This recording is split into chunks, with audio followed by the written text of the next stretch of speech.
नमस्कार दोस्तों, चलिए शुरू करते हैं आज की क्लास।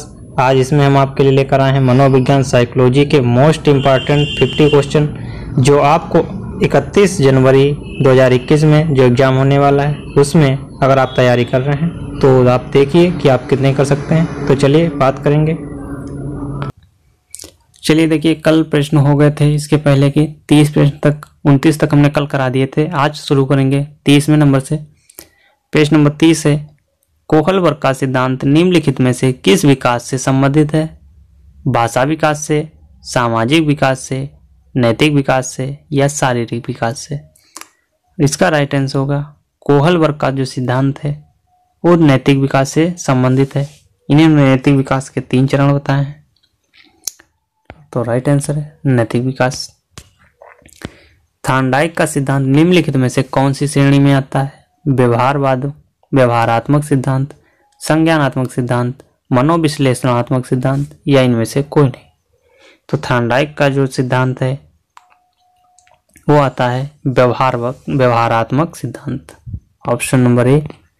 नेक्स्ट प्रश्न की बात करेंगे। क्रिया प्रसूत अनुबंधन सिद्धांत का प्रतिपादन किया है? हल ने, थॉर्नडाइक ने, हेगार्टी ने या स्किनर ने? तो क्रिया प्रसूत का सिद्धांत ऑप्शन नंबर डी स्किनर महोदय ने दिया है। क्रिया प्रसूत का स्किनर सिद्धांत दिया है। स्किनर ने किस पे प्रयोग किया था? तो चूहों पर प्रयोग किया था। इन्होंने चूहों पर प्रयोग किया था और क्रिया प्रसूत अनुबंधन सिद्धांत भी इनके सिद्धांत को कहते हैं। अगला प्रश्न है, कोहलर निम्नलिखित में से किससे संबंधित है? प्रेरणा का सिद्धांत, विकास का सिद्धांत, व्यक्तित्व का सिद्धांत या अधिगम का सिद्धांत? राइट आंसर है ऑप्शन नंबर डी, अधिगम का सिद्धांत। कोहलर ने अधिगम की बात की है। नेक्स्ट प्रश्न, निम्नलिखित में से कौन सा अधिगम के पठार का कारण नहीं है? प्रेरणा की सीमा, विद्यालय का असहयोग, शारीरिक सीमा या ज्ञान की सीमा? तो जो विद्यालय का असहयोग है, ऑप्शन नंबर बी, ये अधिगम में पठार नहीं हो सकता है। विद्यालय का सहयोग ये माने नहीं रखता कि उसके अधिगम में या सीखने में पठार या मतलब कोई अड़चन आएगी। नेक्स्ट प्रश्न है, अंतर्मुखी व्यक्तित्व एवं बहिर्मुखी व्यक्तित्व का वर्गीकरण किसने किया है? फ्रायड, यूंग, मन या अल्पोर्ट? तो अंतर्मुखी ये व्यक्तित्व या बहिर्मुखी व्यक्तित्व का जो वर्गीकरण किया है वो यूंग महोदय ने किया है। इसका ऑप्शन नंबर बी सही होगा। बुद्धि के तरल क्रिस्टलीय प्रतिमान के प्रतिपादक कौन थे? कैटल, थॉर्नडाइक, बर्नर या स्किनर? राइट आंसर है ऑप्शन नंबर ए, कैटल महोदय। बुद्धि के तरल क्रिस्टलीय प्रतिमान के प्रतिपादक कैटल महोदय हैं। अगला प्रश्न की बात करेंगे, जल्दी बात करेंगे प्रश्नों की।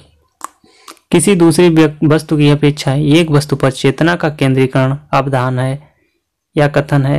डम्बल का, रास का, मन का या मैक्ड्यूगल का? ऑप्शन नंबर ए सही होता है, ये है डम्बल का।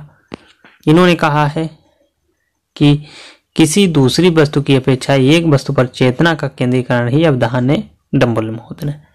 एक बालक जो साइकिल चलाना जानता है, मोटरसाइकिल चलाना सीख रहा है, यह उदाहरण है क्षैतिज अधिगम का, उद्धरण अधिगम अंतरण का या द्विपार्श्विक अधिगम अंतरण का? कोई भी अधिगम अंतरण नहीं। राइट आंसर होगा ऑप्शन नंबर बी, ऊर्ध्व अधिगम अंतरण का। वो साइकिल चलाना जानता है, साथ में मोटर बाइक चलाना सीख रहा है। नेक्स्ट प्रश्न की बात करेंगे, संज्ञान किस बुद्धि के सिद्धांत का हिस्सा है? प्रतिदर्श सिद्धांत, समूह कारक सिद्धांत, गिलफोर्ड का सिद्धांत, फ्लूइड तथा क्रिस्टलाइज्ड का सिद्धांत? ऑप्शन नंबर सी, गिलफोर्ड का सिद्धांत संज्ञान। Right answer option number C. संज्ञानात्मक संपत्ति का न्यूनतम स्तर है ज्ञान, बोध, अनुप्रयोग, विश्लेषण? ऑप्शन नंबर ए, ज्ञान। क्रेसमर ने व्यक्तित्व को निम्नलिखित में से किस प्रमुख प्रकार में वर्गीकृत किया है? दुर्बल या कृशकाय, सुडोलकाय बड़ा मतलब गोलाकार या उपयुक्त सभी। तो इन्होंने बताया है उपयुक्त सभी। क्रेसमर महोदय ने व्यक्तित्व को दुर्बल भी, सुडोलकाय और गोलाकार सभी प्रकार से बताया। तो इसका right answer option number D. संघनन का सिद्धांत निम्नलिखित में से किसकी व्याख्या करता है?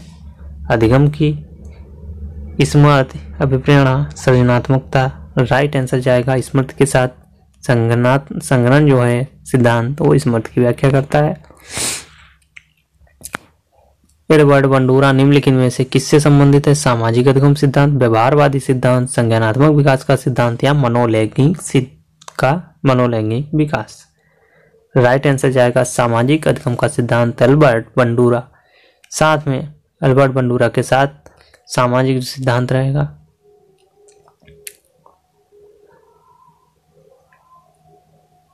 सामाजिक विकास का जो सिद्धांत की बात करेगा तो उसमें आ जाएंगे वाइगोत्स्की महोदय, लेकिन जो सामाजिक अधिगम की बात करें उसमें एल्बर्ट बंडूरा। दोनों में अंतर याद रखना है। सामाजिक अधिगम की बात करें तो एल्बर्ट बंडूरा, और सामाजिक विकास की बात करें तो वाइगोत्स्की। नेक्स्ट है 5 वर्ष के मोहन की मानसिक आयु 8 वर्ष है, उसकी बुद्धि लब्धि क्या होगी? Option number B 160। उसकी बुद्धि मानसिक आयु बटे वास्तविक आयु गुणे 100 रहता है। इसका सूत्र होता है मानसिक आयु भान वास्तविक आयु गुणे 100।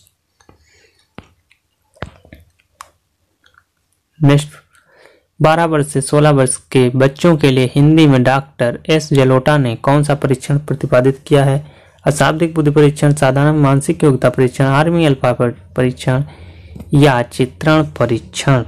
राइट आंसर जाएगा ऑप्शन नंबर बी के साथ साधारण मानसिक योग्यता परीक्षण।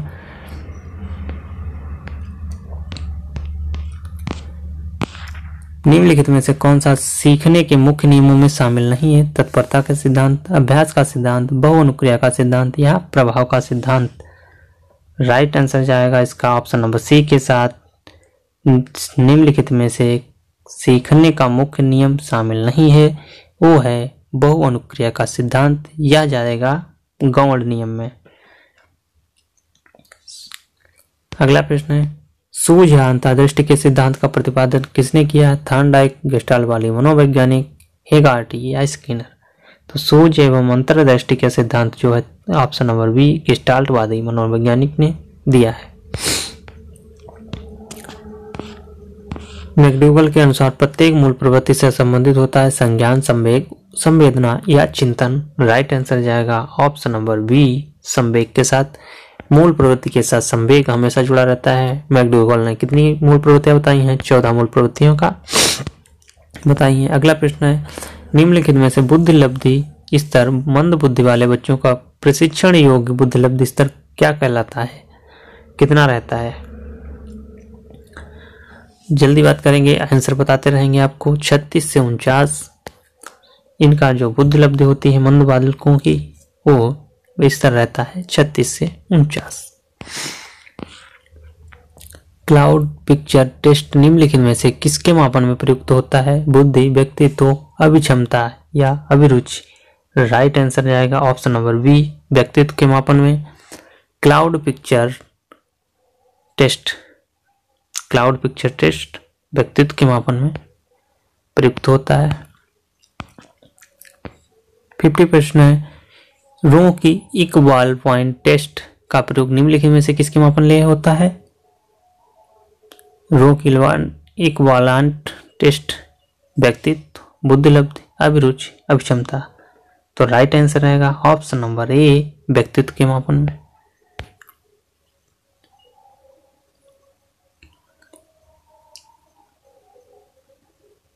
अगर आपको हमारा ये वीडियो पसंद आया है तो वीडियो को लाइक शेयर अवश्य करें। वीडियो बने रहने के लिए धन्यवाद। मिलेंगे अगली सीरीज में।